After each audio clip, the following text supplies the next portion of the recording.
Amnesti dan abolisi, dua kata yang sering muncul di berita politik Indonesia.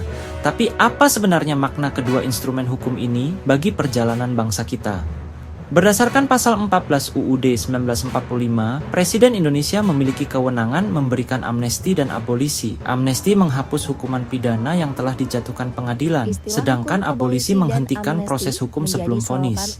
Jejak amnesti di Indonesia sebagai alat pemersatu bangsa dimulai sejak era Presiden Soekarno. Kebijakan ini menjadi langkah penting untuk menjaga keutuhan negara. Pada tahun 1961, Soekarno memberikan amnesti umum kepada sisa-sisa pemberontak PRRI di Sumatera Barat dan Permesta di Sulawesi Utara. Pemberontak Darul Islam di Sulawesi Selatan, pimpinan Kahar Muzakar yang telah lama berkonflik juga akhirnya mendapat amnesti. Memasuki era Orde Baru, Presiden Soeharto melanjutkan tradisi ini sebagai bagian dari strategi stabilitas nasional. Melalui Kepres 63 tahun 1977, ia memberikan amnesti kepada pendukung Fretilin di Timor Timur pasca integrasi. Ini menunjukkan amnesti bukan hanya soal politik, tapi cara negara merangkul kembali kelompok yang berseberangan demi rekonsiliasi nasional.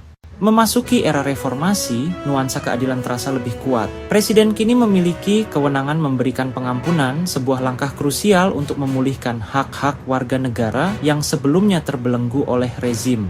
Presiden B.J. Habibie di awal masa jabatannya memberikan amnesti kepada aktivis politik yang dianggap membangkang oleh Orde Baru, seperti Sri Bintang Pamungkas. Langkah serupa dilanjutkan oleh Gus Dur yang menghapus jeratan hukum melalui abolisi bagi tahanan politik, termasuk Budiman Sujatmiko dan para aktivis PRD. Di era Susilo Bambang Yudhoyono, amnesti menjadi instrumen perdamaian. Pemberiannya kepada Gerakan Aceh Merdeka menjadi kunci penyelesaian konflik berkepanjangan di Aceh. Sementara itu, Presiden Jokowi memberikan amnesti kepada korban UU ITE yang kontroversial seperti Baik Nuril sebagai bentuk koreksi atas ketidakadilan sistemik.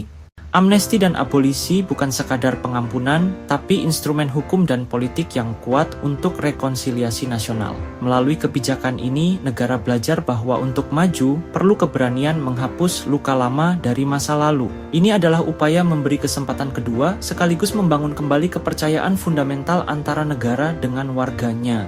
Sejarah mencatat cakupannya yang luas, dari kasus PRRI, DI, TII, para aktivis pro-demokrasi, hingga korban UU ITE. Semua menjadi saksi perjalanan hukum Indonesia yang terus beradaptasi dan berkembang mencari keadilan yang lebih substantif.